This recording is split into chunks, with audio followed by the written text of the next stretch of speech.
کم سړی چې د لسو کسانو مشر شو د لسو او پرېږده چې په علاقه او په ملک او غټو عهدو ته ملو شي نه په لسو کسانو باندې یو سړی مشر شو یا د دې نه بره د قیامت په ورځ به د الله مخې ته راوستی شي او په زنځیرانو کې به تړلی شوی په زنځیرانو کې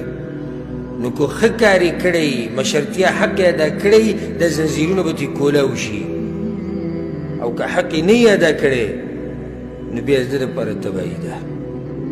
نو پیغمبر صلی الله علیه وسلم دغه حدیث کې څه وایي مشرتیا چې ده مشرتیا اولها ملامه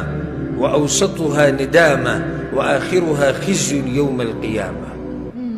اولنی برخه ملامت ته خلک به دې ملامته کوي یو به یو سوی بل به بل سوی منځ یې دا دی چې ته به بیا په خپله پښیمانه یې چې یاره دا ولي او آخرت کې بیا شرم دی چې هغه لوی شرم دی نو ځکه پیغمبر صلی الله علیه وسلم دې نه ځان لرې ساتي